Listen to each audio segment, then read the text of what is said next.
What up, old guy crew? It is your technique translator, Huddy, 50-year-old purple belt. Gracie, his cross collar choke. I have a couple setup details, finishing details, and the all-important maintaining the mount. Couple things there that will help you a lot. Before we get into it, quick question. Is anyone competing in Chicago coming up that third week of April? We have a bunch of guys. I am not. My knee is still funky. We move on. Hodger, what are we doing here? First, I don't try to make a grip before. I try to get my whole arm in through. Usually it's a person, when the people, when they try to get the arm in, they grab, and then they want to slide the grip in. I find that very hard. So usually I get my whole arm in. You know, when I feel my wrist, my forearm is kind of on the neck, now I worry about getting the grip in. This alone changed this choke for me. Not trying to get my hand into the collar first, just getting my arm through and in the area makes a big difference. And then putting the gi over your hand, not trying to grip in deep, that alone increased my finishing percentage by, it feels like 1,000%. It's ridiculous. Fingers, placing, getting the grip in. As long as your hand is not there, even if the person's hand is there, it's easier for me to move and place my wrist in. You know, when people have their arm is still there, but my arm is all the way through, then my second hand I will remove, and then I keep it tight enough, because now it's hard for you to find the space to get the arm in, and then I get my grip in. The moment that I get... The interesting thing about that grip and how he places it, it is quite different in how deep it feels. So your training partner or your opponent, they're going to feel the difference. Trouble is brewing.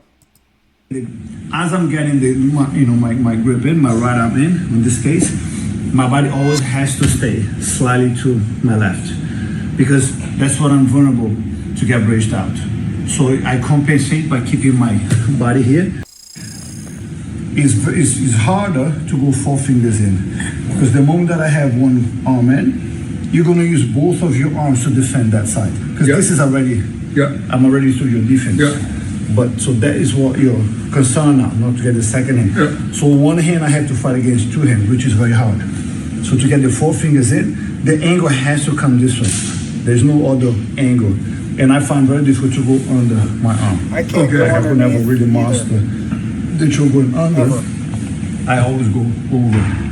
So to get the 4 fingers in, I find hard, because to make a grip on your collar here, that's exactly where you place in both of your hands.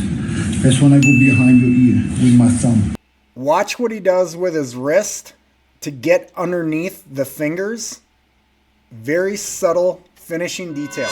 Rotate. You clean my fingers. Yes. Yeah, that's incredible. Because if I don't get past, I'll rotate over, and then I still have your hand. So I need to get my wrist like I place in the end of your fingers.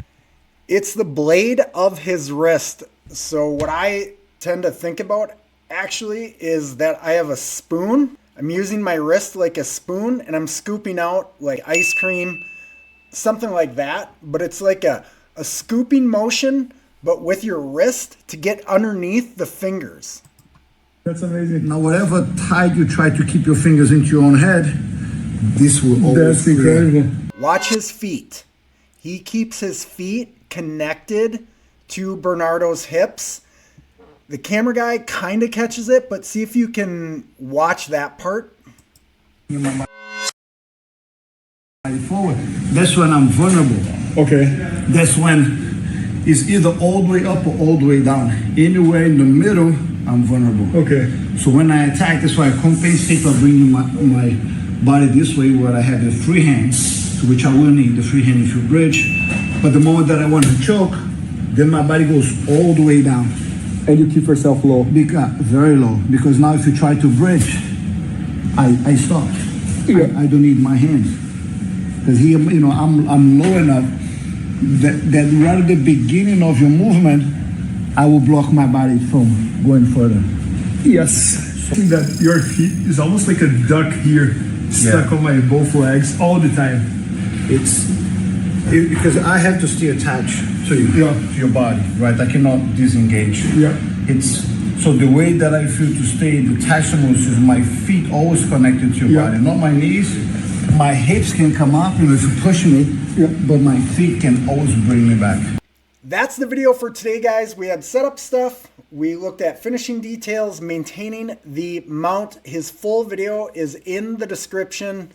It's a 20-minute video. It's a long one, but it is lots of stuff. If you like the video, consider subscribing, liking it, or if you have a question or a comment, hey, let's drop it. Let's go. See you at the next one.